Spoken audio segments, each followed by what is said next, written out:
ଦିନକୁ ଦିନ ପିଲା ବଡ଼ ହେଲେ ମଧ୍ୟ ତା ସହିତ ଜଞ୍ଜାଳ ମଧ୍ୟ ବଢ଼େ।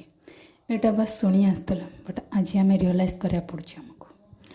ଯେହେତୁ ପିଲା ଛୋଟ ଥିଲାବେଳେ ଖାଇକି ଶୋଇ ପଡ଼ୁଥାଏ, ବଟ୍ ଦିନକୁ ଦିନ ସେ ବଡ଼ ହେଲେ ତା'ର ବିଚାର ମଧ୍ୟ ବଢ଼ିଯାଏ। ଏଇଠି ମୁଁ ରୁଟି କରୁଛି, ସେ ମୋତେ ବିଚାର କରୁଛି, ତ ତାକୁ ପାଖରେ ବସି ଖେଳଣାଟା ଦେଇକି ମୁଁ ରୁଟି ବେଲୁଛି। ତାକୁ ଟିକେ ଥଣ୍ଡା ହେଇଛି, ସେ ବେଶୀ ଇରିଟେଡ଼ ହେଇଯାଉଛି।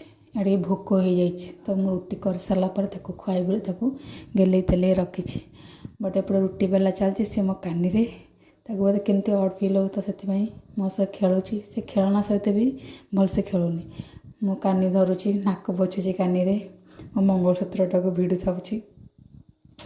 ଏମିତି ହେଇକି ମୁଁ ମୋ ରୁଟି ବେଲାରେ ଲାଗି ପଡ଼ିଛି। କେତେ ଶୀଘ୍ର ରୁଟି ବେଲିଲେ ତାକୁ ଖୁଆଇବି, ପାଣି ଗରମ କରିବି। ତ ୟାରି ଭିତରେ ହିଁ ମୁଁ ପିଲାର ଯତ୍ନ ନେବା ସହିତ ଘର କାମ ମଧ୍ୟ କରିବାକୁ ପଡ଼େ। କ'ଣ କରିବାକୁ ପଡ଼ିବ, ନାରୀ ଜୀବନ ତ ଏମିତି ହିଁ କଟିଯାଏ। ତାରି ଖୁସିରେ ମୁଁ ନିଜେ ଖୁସି ହେଇଯାଉଛି। ମଝିରେ ତା ଗେଲ ମଧ୍ୟ କରିଦେଉଛି। ତ ସେ ଶୋଇପଡ଼ିବ ନା, ବିଜାର ହେଉଛି, ସେଥିପାଇଁ ତାକୁ ଖୁଆଇଦେବି ବୋଲି ତରତର ହେଇକି ରୁଟି ବେଲୁଛି।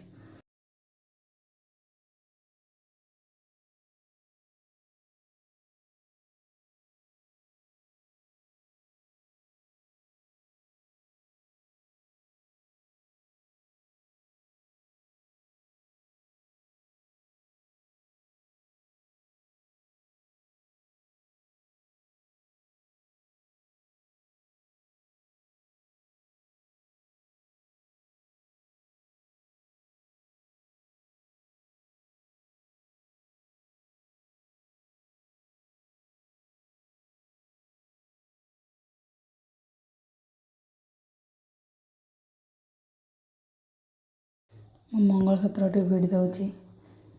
ଆଖି ମନ୍ଥିଲାଣି, ଶୋଇପଡ଼ିବ।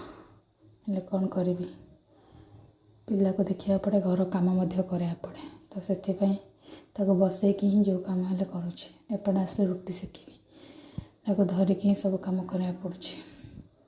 ତ ତାକୁ ଧରିକି ରୁଟି ସେକିବାରେ ମୁଁ ବ୍ୟସ୍ତ। ରୁଟି ସେକାସେକି କରିକି ତାକୁ ଖୁଆଇବି। ରୁଟି ସେକା ହେଲେ ପାଣି ଗରମ କଲେ ତାକୁ ଖୁଆଇବି। ତ ଏପଟେ ରୁଟି ସେକୁଛି। ରୁଟି ସେକା ସରିଲେ ତାକୁ ଖୁଆଇବାରେ ବ୍ୟସ୍ତ ମୁଁ ରହିବି। ତ ରୁଟିକି ଭଲସେ ଭଲାଭଲି କରିକି ସେକି ସାରିଲା ପରେ ତଳେ ଗଡ଼େଇ ଦେଇକି ରୁଟି ସେକାରେ ଲାଗି ପଡ଼ିଥିଲି। ତାକୁ ଖାଇବା ଗୋଳେଇକି ତଳେ ବସି ଦେଇଥିଲି। କାନ୍ଦୁଥିଲା, ତ ତାକୁ ଜଲ୍ଦି ରେଡ଼ି କରିକି ଆଗ ଖୁଆଇଦେଲି।